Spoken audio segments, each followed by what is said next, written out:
조직에서도 요 뉴비 고인물을 조금 저희가 설명할 수 있을 것 같아요. 조직에서 뉴비는 신입사원을 얘기하겠죠. 그렇죠? 경험이 적고 아직 미숙하고 아직 성과를 내기 어려운 분들, 고인분들은 이미 오랫동안 근무하셔가지고 정말 경험치도 높고 멘토링까지 할 수 있는 분들을 얘기하는데, 저희 당연히 회사의 조직 입장에서는 뉴비들을 빨리 고인물로 바꿔야겠죠. 그렇죠? 또 일반적으로 우리가 게임에서 뉴비를 고인물화 시키려면 이 세 가지가 필요합니다. 육성법, 그 다음에 실적, 그리고 저 사람은 고인물이다 라는 인정을 받을 수 있는 정도의 수준, 이 세 가지가 필요한데, 제가 이번에 이제 그 자료를 준비하면서 이 세 가지에 빗대서 제가 프로그램을 좀 준비해봤거든요. 네, 그래서 육성법과 실적과 인증에 해당하는 각각에 대한 솔루션들을 설명을 드릴 거고요. 아마 이 전도가 차량 개발이라는 이런 컨텐츠적인 부분보다도 이 솔루션을 왜 고민했고, 그리고 어떻게 구성을 했고, 그 다음에 지금 어떻게 또 고민하고 있다라는 내용 중심일 것 같습니다. 일단 육성법은 아마 이미 주제를 드리지 않겠지만 실사 온보딩 관련해서 연결될 거고요. 실전은 실전과 유사한 실습교육으로 말씀드릴 거고요. 인정은 전문가 인증제, 이렇게 구성을 해봤습니다. 먼저 온보딩 같은 경우는 제가 크게 두 가지 사례를 드릴 겁니다. 그래서 어떻게 만들어졌는지, 그리고 지금 어떻게 진행되고 있는지, 앞으로 어떻게 진행될 건지 이렇게 말씀드릴 거거든요. 네, 첫 번째 기술과 함께하는 회사생활 첫걸음. 일단 사례 첫 번째 하나 말씀드리면, 이 사례는 그간 신입사원들이 한두 명씩 들어오거나 아니면 외부에서 유입되는 그런 형태였기 때문에 온보딩 교육이 없었습니다. 없었는데 이제 대거 들여다보니까 어이구 온보딩 교육을 해야겠구나 하고 시작을 했는데, 이제 지금 5년 차까지의 교육 프로그램들이 설계가 된 온보딩 프로그램이거든요. 뒤에 좀 자세히 설명드릴 텐데, 지금 현재 5개년 차까지의 그런 프로그램들이 개발된 이유는 저희가 23년에 먼저 온보딩 교육 프로그램들을 한번 일반적인 프로그램을 도입을 해봤습니다. 그랬더니 어떤 상황이 벌어지냐면 우리 조직과 맞지 않는데, 그리고 2년차한테 온보딩 교육 받으니 좋았는데 1년차는 좋았는데 2년차부터는 조금 이제 회사에서 좀 저희를 그렇게 중요하지 않게 생각하는 것 같아요. 이런 것도 있었고요. 3년차한테는 3년차부터는 또 이제 어떻게 저희가 스스로 개발해야 될지 모르겠어요. 이런 것들이 나오더라고요. 그래서 저희가 아싸리 그러면 5년차까지 프로그램들 한번 설계해보자 라는 측면에서 설계가 된 프로그램이라고 보시면 될 것 같습니다.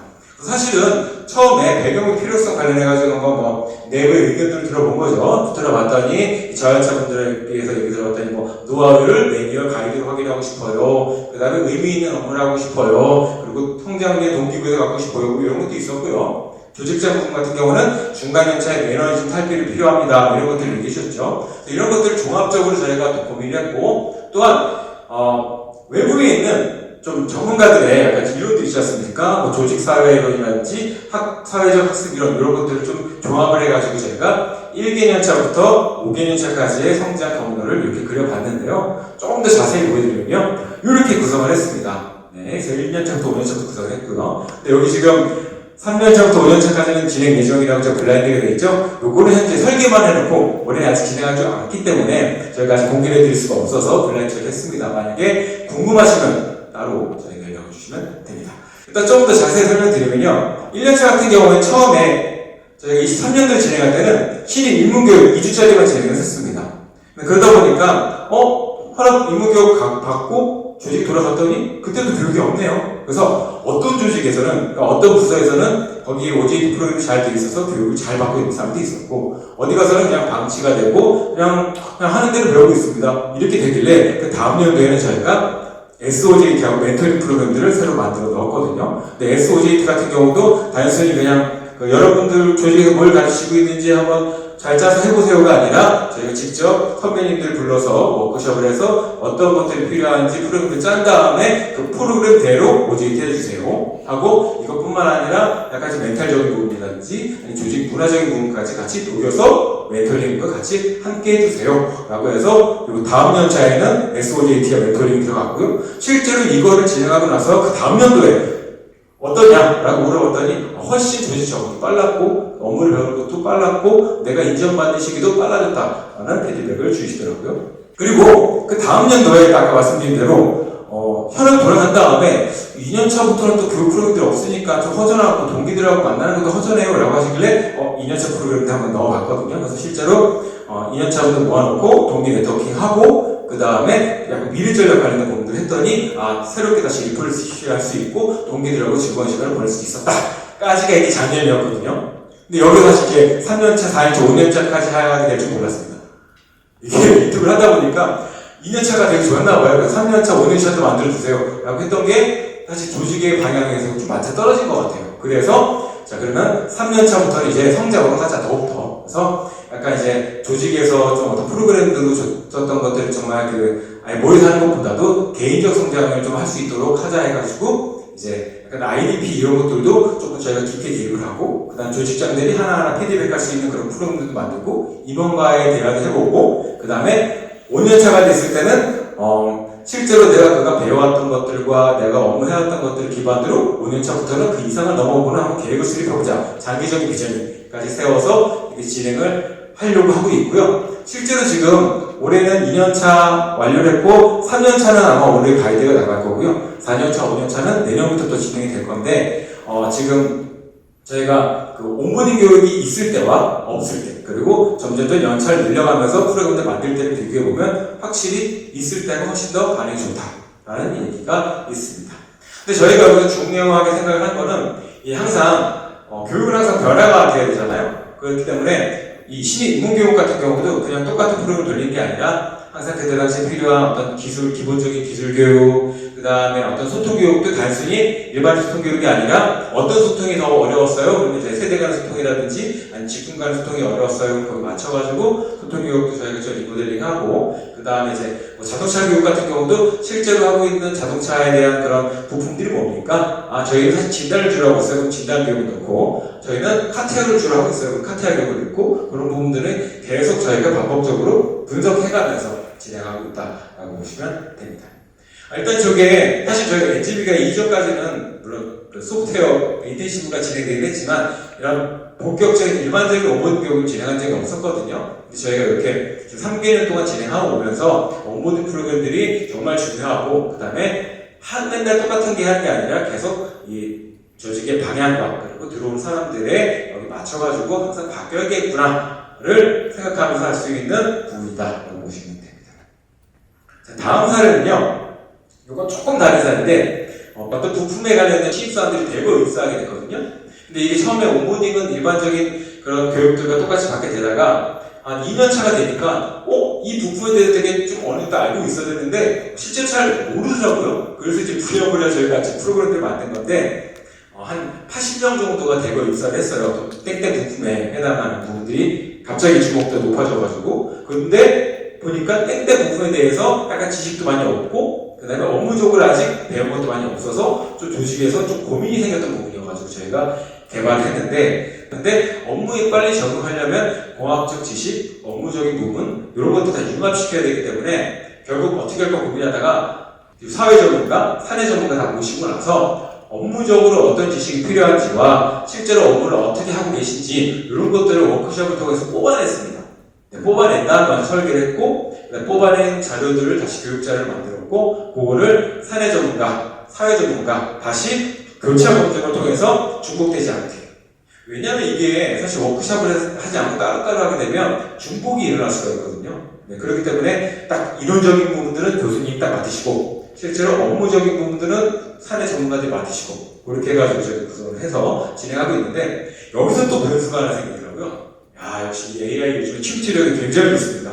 AI가 저희 전동화 차량 개발을 계속 침투하고 있는데 여기에서도 트렌드적으로 AI를 좀 넣어달라 라고 하는 부분이 AI나 데이터 이런 거 넣어달라는 부분이 있어서 결국 중간에 워크숍 두 번째 할 때는 AI 쪽 담당자들하고도 전문가들하고도 같이 모여서 파이썬이라든지 SQL, DX적 관점 이런 부분도 넣어서 교육과정에 넣어서 진행하고 있는데요. 그러다 보니까 저희가 이제 임원 특강은 약간 좀 마인드셋 너는 신입들 잘 들어왔는데 너 앞으로 잘 나가고 좋은 것들을 잘 많이 배워야 된다. 업무를 어떻게 잘해야 된다는 비전을 쉽게 주고 그다음 부품에 대한 기본적인 이해 그 다음에 또 유관 부품에 대한 이해와 또 AI, DX에 관한 부분 그리고 실제 부품을 분해해보고 조립해보고 이렇게 할 것까지 이렇게 구성을 했고 이게 지금 한 3차수까지 이루어지고 있는데 반응이 꽤 괜찮더라고요. 실제로 예전에 이걸 유사한 것들을 진행했을 때 그냥 사내 강사 과정 AI 따로따로 했을 때는 좀 중복이 있다 혹은 연결되지 않는다 이런 부분들이 있었는데 요거 같은 경우에는 사실은 하나의 가족처럼 매끄럽다. 이런 부분도 있었습니다. 그래서 꼭 이런 거 진행하실 때는 사내하고 사회 전문가들이 꼭 같이 개발할 수 있도록 해주시는 것을 추천을 드린다. 라고 말씀드릴 수 있습니다. 저희가 이제 이 온보딩 교육하면서 꼭 가져가고 싶었던 게 결국에는 빠르게 조직에 기여하는 이론을 만들지 않을 때 그게 조직, 직무, 기술 이 세 가지를 다 가져가셔야 되거든요. 그리고 그러기 위해서 분석, 설계, 개발, 운영 이렇게 네 가지 단계 거칠 때마다 리즈 분석하고 그 다음에 사내 전문가 들어가고 사회 전문가 들어가고 같이 검수하고 개발한 것도 같이 검수하는 그런 일련의 프로세스를 다 갖췄기 때문에 중복 일어나지 않고 하나의 흐름성 있게 연결될 수가 있었다라고 말씀드릴 수가 있습니다. 아마 여기 계신 분들께서도 아마 온보딩 교육 많이 해보신 분들도 계시고 앞으로 또 온보딩 교육을 어떻게 해야 될지도 고민이 있으신 분들도 계실 텐데 진행하시면서 궁금한 점이나 혹은 저한테 조언 내실 분이 있다고 한다면 언제든지 저에게 말씀을 부탁드립니다. 네, 두 번째는 효과가 바로 보이는 실습 중심의 전통화 차량 개발 교육. 이거 사실은 제가 오픈 스테이지 하면서 3개년 정도 할 때 항상 실습 교육, 저희 전통화 차량 개발 교육들 이거 많이 말씀드렸는데 올해는 어떻게 설명할지 고민하다가 이렇게 시작을 했는데요. 일단 인트로는요. 이미 눈치가 좀 있으신 분 아실 것 같은데 교육을 진행하다 보면 아까 처음 오전에 말씀드렸던 밥이 중요하다, 다과가 이런 거 말고 가장 많이 나오는 피드백이 몇 가지가 있어요. 3가지 정도 있는데 그 3가지가 뭘까요? 요거예요. 어려워요. 분량이 많은 시간과 비슷하죠. 그리고 실습이 있었으면 좋겠습니다. 네, 실습 분량은 늘려주세요. 이런 게 진짜 많이 나오더라고요. 왜냐면 사실 제가 맨날 하는 게 교육 끝나면 그 결과 보는 거거든요. 매일 한 한두 개씩 보거든요. 근데 이런 얘기가 가장 많아요. 근데 저희 전동화 차량 개발 쪽은 무슨 하드웨어 쪽이기 때문에 저희가 이제 우리가 살아야 될 길이 뭘까 고민하는 게 이쪽이거든요. 실습을 가자. 그래서 저희가 실습 교육을 굉장히 많이 만들고 있습니다. 네, 이미 아실 분들은 아실 거예요. 그래서 저희가 이런 실습 인프라들도 굉장히 많이 구성해놨고 실습도 굉장히 많이 진행하고 있는데 보시면 저희가 브레이저리 전기차도 뜯고요, 내연기관차도 뜯고, 하이브리드 차도 뜯고 여러 가지 엔진도 뜯고 그렇습니다. 그리고 저희가 진동소음 해가지고 저희가 진동소음실 가가지고 실제 차를 두고 소음 진동 측정도 하고요. 그 다음에 저희 전동화 중에 모터, 전력 변환, 전자전기 이런 거 중요하지 않습니까? 실제로 저희가 이렇게 파워, 모터, 회로보드 모아놓고 이거 실제로 모터 제어도 해보고 실제 모터도 만들어보고 이런 것도 많이 하고 있거든요. 네. 근데 이게 효과가 되게 좋습니다. 네, 좋더라고요. 네.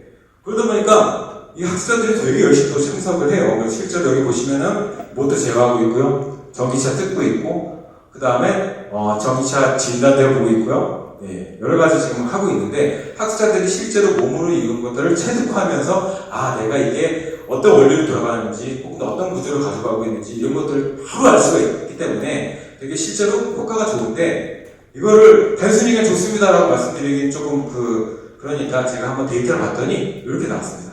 실습이 이론에 비해서 훨씬 더 교육 효과가 높게 나오더라고요. 이런 결과를 통해서 알 수가 있는데요. 후기를 보면요. 실제로 학생들이 쓴 건데요. 실제 하다 보니까 이해가 빨랐다, 쉬운 거에 적용하기 좋았다, 그 다음에 내가 몰랐던 것들을 빠르게 할 수 있었다, 이런 부분도 있거든요. 그렇기 때문에 이런 실습교육 과정들을 좀 고민하실 때 최대한 실습으로 가시는 것들을 추천을 드립니다. 이게 이론 교육하고 실습 교육하고 일단은 지금 시간만 봐도 달라요. 왜냐면 이론 교육은 지금 시간되면 지금 아까 저 AI에서 말씀드렸던 것처럼 이제 주무시는 파열이 막 나올 거예요. 그렇죠? 근데 실습 교육 보면은 주무실 새가 없어요. 왜냐면 계속 조교들이 연기시키거든요. 그리고 강사님들이 계속 확인하고. 그렇기 때문에 이런 집중도가 확실히 차이가 난다라고 말씀드리고요. 다만 이 실습 교육이 좀 고민할 것들이 여러 가지가 있어요. 인프라 구성해야 되죠. 또 강사진 구성해야 되죠. 조교진 구성해야 되죠. 그 다음에 이 커리큘럼도 또 잘 맞춰서 구성을 해야 되는데 이런 부분들은 사실은 좀 고민이 되시는 게 많으실 거예요. 어떤 인프라를 해야 될지, 강사진을 어떻게 구성해야 될지, 혹은 시간표를 어떻게 구성해야 될지 이런 부분들 진짜 솔직히 제가 뭘 바라고 말씀드리는 건 아니고요. 그런 게 필요하시면 저한테 연락 주시면 제가 실습 교육을 어떻게 구성할지 프로세스라든지 인프라든지 방법에 대해서 설명을 드릴 수 있으니까요. 그거는 정말 저에게 좀 주저하지 마시고 연락 주시기 바랍니다. 저희가 별 실습 교육을 다 해요. 저희가 이거 보시면 소통 교육도 하고 MBTI 갖고 실제로 이렇게 세대가 나눠가지고 소통하고는 이런 방법도 진짜 해보고요. 그다음에 엑셀 실습도 해보고 지게차도 운전해보고요. 용접도 해보고 정비도 해보고 여러 가지들 하고 있거든요. 그래서 진짜 그 실습이라는 실습, 하드웨어 가지고 하는 실습들은 정말 많이 해보는 것 같아요. 그래서 아마 고민이 많이 되실 때 실습에 관련된 부분들 저한테 좀 말씀해 주시면 제가 차분하게 자세히 설명을 드리겠습니다. 네. 이제 마지막 솔루션인데요. 요거는 신뢰성 감각 개발 전문가 양성훈련 교육제도 인증제도인데 아마 앞서서 한번 설명해 주시긴 했는데 아마 여기 계신 분들이 신뢰성 감각 개발 관련된 분야에 대한 궁금증보다는 인증제의 궁금증이 좀 있으실 것 같아요. 신뢰성 감각 개발은 약간 좀 이렇게 품질적 측면이긴 한데 신뢰성은 조금 더 시간 개념이 좀 들어갔다 보시면 돼요. 단순히 어떤 제품이 만들었을 때 잘 만들었다, 안 만들었다가 아니라 나중에 한 5년 후, 10년 후에도 잘 쓸 수 있는지 이런 개념이 들어가서 약간 통계, 확률, 그리고 시간적 개념이 들어간 거고 감각 개발이라는 것 같은 경우는 원래 알고 있던 식스 시그마, FMA 등이 약간 좀 오류가 없게 만드는 그런 개념인데 저희가 작년 말부터 해가지고 이 신뢰성 감각 개발 전문가를 위한 교육체계와 인증제도를 저희가 만들었거든요. 이게 왜 만들었는지, 어떻게 만들어졌는지, 어떻게 운영되고 있는지 이런 것들 말씀드릴 텐데요. 아마 여러분들께서도 교육체계와 그 다음 교육체계가 효과성이 있는지와 그 다음에 이걸 통해 전문가 양성을 했을 때 전문가의 역할은 혹은 정의는 무엇인지 고민이 있으셨을 것 같아요. 그런 부분에 아마 조금의 도움이 되지 않을까 싶습니다. 일단 전문가의 정의. 네. 특정 분야에서 깊이 있는 지식과 기술을 보유한 사람을 의미합니다. 전문가의 특징은 단순히 많이 아는 게 아니라 문제를 분석하고 해결하고 판단하고 지속적인 자기개발까지 하는 사람이라고 얘기할 수 있고요. 대표적인 정의가 당연히 특정 분야에서 높은 지식과 숙련도, 복잡한 문제를 해결할 수 있는 공인된 자격과 경험과 신뢰를 얻는 사람이라고 전문가를 정의할 수 있는데 저희가 신뢰성 감각 개발 분야에서 이 전문가를 저희가 육성하기 위해서 두 가지를 생각했던 거였죠. 육성 체계 그리고 이 전문가를 인증할 수 있는 방법 두 가지를 생각했던 거였고요. 네, 그래서 배경을 좀 더 설명을 드리면 신뢰성과 감각 개발 분야가 약간 이 신뢰성 자격이라는 시야리 자격이 있긴 한데 이게 해외 미국 자격이어서 국내에 맞지 않는다는 게 있었고요. 감각 개발 DFSS라고 많이 얘기합니다. 디자인 포 식스 시그마 요 같은 경우는 대다수의 현대자동차 그룹에서 약간 좀 최근에는 주춤하고 있는 이게 10년이나 15년 전에는 굉장히 활성화되어 있었는데 요즘에는 좀 주춤되고 있는 상황이라고 보시면 되고요. 그 다음에 이런 어떤 자격은 있는데 이 전문가를 어떻게 활용하고 어떻게 인증해줄까 이런 것들이 좀 부족했었다고 하더라고요. 그리고 그래도 있긴 했는데 코로나 이후에는 아예 중단이 됐거나 그리고 신뢰성과 감각 개발이 약간 중첩되는 부분들이 있더라고요. FMA라든지 통계라든지 이런 분석 방법 중첩이 되고 있었는데 따로따로 진행하고 있었다는 게 있어가지고 그래 이번에 아예 그냥 합쳐버리자 라고 해가지고 신뢰성 감각 개발을 합치고 이 분야를 한번 체계적으로 그려서 전문가를 제대로 양성해보자 라는 그런 것들을 통해서 작년 말부터 실행이 됐던 거였고요. 그러기 위해서 저희가 제일 먼저 했던 게 그러면 신뢰성과 감각 개발 분야의 전문가는 누구냐 어떤 정의를 갖고 있냐부터 시작을 했던 거였죠. 그래서 저희가 이제 정의부터 내린 거죠. 신뢰성 감각 개발의 전문가의 정의를 내렸고요. 그 다음에 다음 단계는 그러면 이 전문가는 어떤 역량을 가지고 있어야 되냐.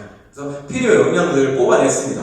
뽑아내고 그 역량에 해당하는 부분들을 레벨 1, 2, 3로 나눴습니다. 그 역량이 이제 1, 2, 3 나눴죠. 그 1, 2, 3에 이쪽은 교육체계가 되는 거고 이쪽은 인증제가 되는 거죠. 그렇게 설계돼가지고 나온 거죠. 그래서 교육체계가 레벨 1, 2, 3별로 나왔고 각각에 보시면 이게 교육과정이고 이게 역량이 되는 거거든요. 그래서 역량과 교육체계를 이제 각 공통 분야, 신뢰성 분야, 감각 개발 분야 이렇게 나눴고 여기 수준도 1, 2, 3 나누고 3가 가장 전문가다. 두 번째는 현업을 어느 정도 알고 있는 분들이다. 첫 번째는 현업에 입문하는 사람들이다. 라는 기준을 나눠가지고 이렇게 세 단계로 나눴습니다. 이게 교육체계고요. 일단 사실 일반적으로 여기 교육체계에서 멈추죠. 네, 근데 여기서 한 단계 더 나가는 거는 이제 인증제까지 만들었다라는 부분인데요. 그래서 아까 나왔던 1, 2, 3에 맞춰서 필요한 역량들을 다시 한번 수준 정의를 한 다음에 그 다음에 각각의 이제 그 역량에 해당하는 인증을 하는 그런 문제 풀이라든지 평가 방법을 설계를 진행을 했습니다. 네, 그래서 보시면 레벨 1 같은 건 입문자라고 생각을 하고 기대 수준은 신뢰성 감검개발 기법을 선별 활용하고 수행 결과를 해석해서 설명할 수 있는 정도이기 때문에 감검개발과 신뢰성의 기초 지식은 다 갖고 있어야 된다. 그렇기 때문에 그거를 검증해보자. 검증해보는데 가장 낮은 단위는 객관식이다. 사지선다다. 그렇게 해가지고 저희가 객관식 사지선다로 100문제 저희가 문항을 주고 150분이죠. 2시간 30분 안에 푸는 그렇게 시험을 설계를 했고요. 그다음에 중급자, 레벨 2는 중급자고 이제 여기 같은 경우는 실제로 홀로 신뢰성 감검개발 프로젝트를 수행할 수 있는 수준이라 정의를 한 다음에 이건 약간 좀 응용적인 측면, 활용적인 측면까지 가져가야 된다라고 해서 저희가 이거는 주관식으로 좀 꼬리물기 질문을 통해서 문제를 냈고 약 이것도 2시간 50분 정도 보는데 열문항이나 나와 있지 않습니까? 그냥 단순히 열문항이 아니라 꼬리물기로 되어 있습니다. 그래서 어떤 개념을 알고 있느냐, 그 개념은 언제 사용되느냐, 그 개념을 사용했을 때 뭐 주의할 점은 뭐냐, 어떤 결과가 나올 거 예상이 되냐, 이런 정도로 진행해서 각각 이제 그 문제가 그 해석이 나오고 답이 나오면 전문가들한테 보내서 채점문항의 형식으로 진행이 되고 있고요. 저희가 여기 되게 좀 어려웠던 게 이 사실 인증제라고 하다 보니까 뭐가 필요하냐, 공정성도 필요하고요. 그 다음에 제대로 된 인정, 그게 필요한데 그걸 저희가 이제 한국신뢰성학회의 회장님과 회장단, 이사단 분들과 같이 이제 협업을 해가지고 저희가 문제 출제하고 검증하고 그 다음 문제 나중에 이제 각 점수별 난이도까지 다 확인한 다음에 조정하고 하는 작업들을 신뢰성학회와 저희가 같이 진행을 하고 있다라고 말씀드릴 수 있고요. 그 다음 레벨 3 같은 경우는 조금 더 고도화했죠. 이거는 거의 이제 리딩을 할 수 있는 프로젝트를 아예 새롭게 창조하고 리딩해가지고 개선까지 할 수 있는 그런 정도의 역량을 생각하고 있다 정도여서 저희가 단순히 무슨 지식 확인할 수준이 아니라 프로젝트를 진짜 진행했는지 그리고 프로젝트를 통해서 어떤 결과가 나왔는지까지 면접으로 진행을 합니다. 그래서 사전에 포트폴리오를 내고 그 포트폴리오에 대해서 저희가 교수님들이 먼저 평가를 한 다음에 그 포트 평가 내용 가지고 실제 불러가지고 왜 했는지, 어떻게 했는지, 어떤 결과가 나왔는지 그걸 통해서 앞으로 어떻게 접목시킬 건지를 약 30분 동안 면접을 진행하거든요. 면접 결과에 따라서 등락을 가리게 되는 그런 형태로 되어 있고요. 향후 이런 것들을 저희가 단순히 사내에서만 쓰려고 이렇게 열심히 만든 건 아니고요. 궁극적으로는 사외까지 확대하려고 만들었습니다. 궁극적으로는 저희 그룹사, 그 다음에 궁극적으로는 산업계, 아예 나중에 LG 삼성까지 같이 포괄해서 진행할 수 있을 그런 인증제를 만드는 게 목표고요. 그래서 그 1단계로 저희가 그 민간 자격을 등록을 했습니다. 작년 말에 민간 자격 등록해서 실제로 뉴스에 검색해보면 이게 나오더라고요. 민간 자격 등록해서 어떻게 진행하고 있다는 걸 나오고요. 저희가 이제 2년이나 3년 후에는 공인 자격까지 등록을 해가지고 실제 좀 국가에서 인정받는 자격으로 발돋움할 수 있는 그런 방향까지 나가려고 하고 있다고 보시면 될 것 같습니다. 아까도 말씀드렸듯이 제가 이제 언제나 저희 채널과 제 메일을 열렸기 때문에 편하게 질문해 주시면 될 것 같습니다. 네, 여기까지 제 발표였고요. 네, 들어주셔서 고생하셨습니다. 감사합니다. 양자 컴퓨터 사실 여러분들께서 보시기에 좀 어려운 부분일 수 있는데 정말 쉽게 생각하면 차세대 컴퓨터고요. 차량 설계나 그 다음에 자율주행에 있어서도 시뮬레이션의 정밀도를 향상시키거나 아니면 자율주행의 학습을 가속화할 수 있다는 장점이 있습니다.